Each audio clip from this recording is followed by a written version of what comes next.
One. What's going on, everybody? I'm Philip Clinton here with the Flying High podcast. We are presented by God Skills Pro. I'm joined here today with Falcons analyst Jansen Harris. Jansen, I have to ask you, the Falcons, they sit at 3-3.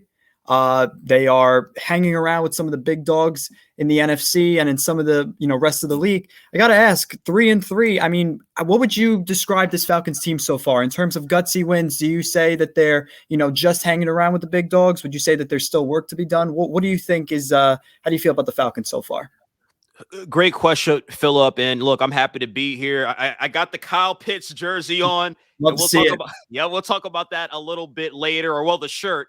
But I love how physical this team is being. I think this Falcons team, they're starting to learn how to close games. Look, me, you, and a bunch of other people, we all picked San Francisco to win that game. But if you notice, the Falcons defense, they were on clamps. They were getting to the quarterback. They had 2 interceptions on Jimmy Garoppolo.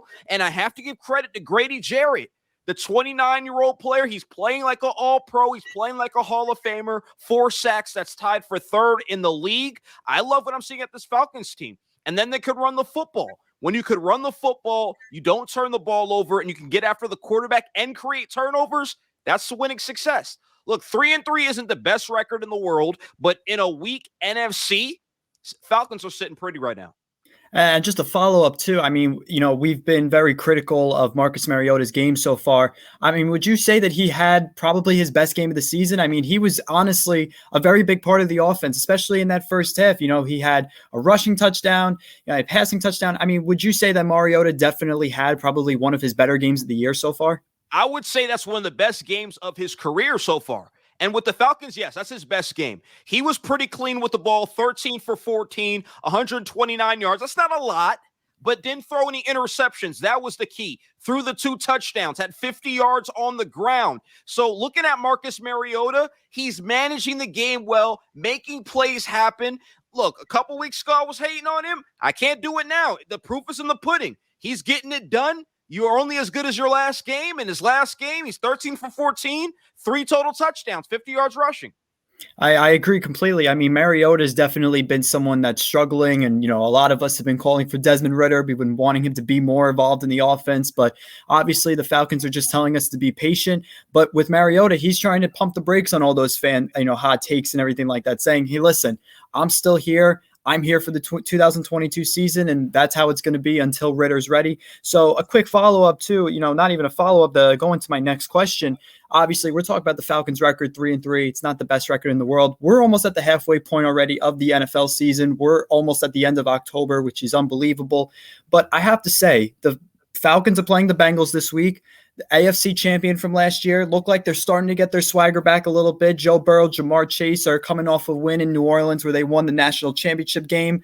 I mean, you have to say to yourself, if the Falcons, let's say, upset the Bengals this week, would you say that it's fair to mention that the Falcons just look like they're going to hang around in the playoff picture or later on in the year? Absolutely. Good question right there. And let's not forget, let's start with the Bengals up front. Bengals, they can't protect the quarterback. So, and the Falcons, they're getting to the quarterback. Grady Jarrett right now is looking like one of the top defensive players in the league. So if Grady Jarrett is able to get momentum, push that line up front, it's going to free up other guys to be single block. And I think they can get to Burrow. And if you can get to Burrow, then mistakes could happen. And the Falcons, with their running game, what they've been able to do, they're able to slow things down. And to answer your question directly, is the Falcons, are we thinking playoffs? Yes. Right now, they're in a division where Tampa Bay is 3-3, and we're going to get to that soon. But they're hanging around. And this game it might be, I wouldn't say 50-50, because I'll say the Bengals are the favorite to win. But I wouldn't be surprised if the Falcons win. If Mariota doesn't turn the ball over, if he's able to make plays, if he's able to get the ball to his playmakers in Drake London, the rookie, and his second-year stud in Kyle Pitts, which I think he still needs more targets and to play better, the Falcons can win this game. The Falcons are still running the ball effectively, even without Cordero Patterson. I'm loving what I'm seeing, Philip. If they could be aggressive on defense, create turnovers, turnovers, turnovers, turnovers, the Falcons can beat the Bengals. And a quick follow-up too about the Falcons' schedule. The rest of the league has said that they arguably have one of the easiest schedules. Their opponents have a combined 369 record. So is it fair to say that just maybe the Falcons may be ahead of schedule? And let's say the Falcons make it to the NFC playoffs this year.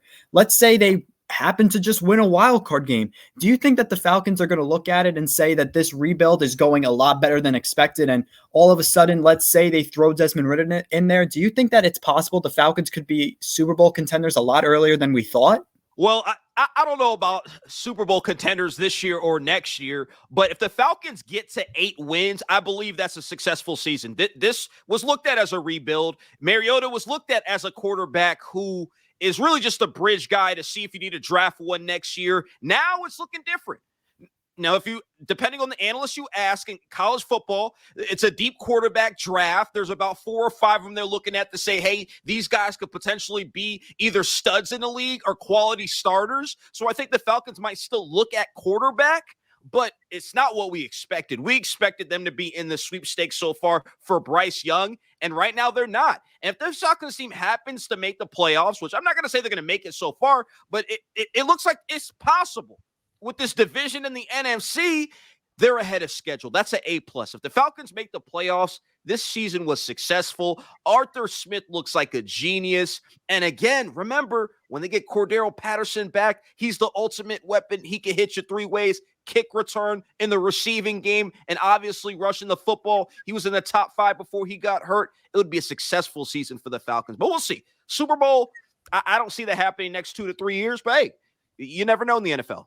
I mean, I agree completely. And also it's crazy to mention that just at the beginning of the year, we were talking about, what could be successful for the Falcons. And Jansen, you just touched on it, 8 wins. I agree. That's a successful season in a rebuilding year for any NFL team.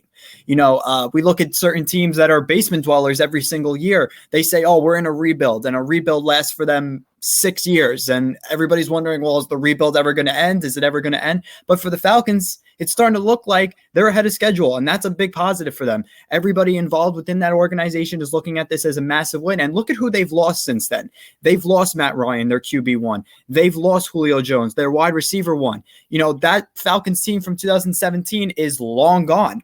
And it's amazing to think that just a few short years later, it seems like the Falcons may be coming back, sooner, back to relevance sooner rather than we thought. So speaking of needs, Jansen, you talked about how they might look at QB needs right now, but here's one need I don't see, and that's tight end. That's Kyle Pitts. Kyle Pitts finally scored his first touchdown. You were wearing his shirt. You got to represent the tight end out of, University of Florida. But I have to say, with him finally getting his first touchdown of the season, fantasy owners rejoice. They're happy that Kyle Pitts finally scored him some points.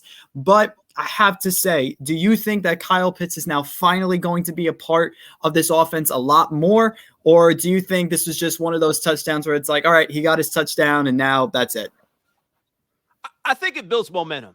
Fantasy owners, you're happy. I'm happy. Got the shirt on. It builds momentum. I believe that Kyle Pitts against the Bengals, and quote me on this, Philip, and if it happens during the game or doesn't happen, let me know. We'll see. Hold me accountable to this. I think Kyle Pitts has a huge game against the Bengals. I believe he could get 2 touchdowns against the Bengals. I think him tasting the end zone for the first time, he'll do it twice on Sunday against the Bengals. That will be a close game. I'm not saying the Falcons will win. I still have the Bengals as slight favorites.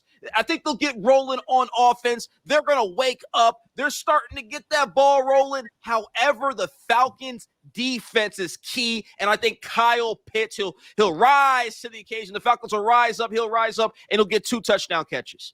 Well, I have to ask you, Jansen, as a follow-up before we end this off, if you had to predict the final score and a final line for Marcus Mariota and Joe Burrow, who do you think has the edge in quarterback play this weekend, and who do you think is going to win the game and by what score? I think Joe Burrow has the quarterback edge. Joe Burrow, clearly, he's one of the top quarterbacks in this league. You saw what he was able to do last year, leading the Bengals essentially with no offensive line. Their offensive line still is shaky. 2 wins, victory after victory after victory, putting up huge numbers. I believe he'll throw more touchdown passes. He'll have more touchdown yards. And my final score for that game, I believe it'll be a win for the Bengals. Let's say 30-24. 30-24 Bengals. All right, I'm not going to be a homer on this one. Just kind of got the shirt on. Realistically, I think the Bengals will win that game. Listen, love the honesty, love the appreciation. I'm Philip Clinton here with the Flying High Podcast. We are presented by God Skills Pro. Jansen Harris, thank you for taking the time out of your night to join us for this podcast. You have everybody has a blessed night. We hope that you are all going to be watching the Falcons game this Sunday when they take on the Cincinnati Bengals. Jansen, again, thank you very much for this, and everybody have a blessed night. Absolutely. Thank you, Philip.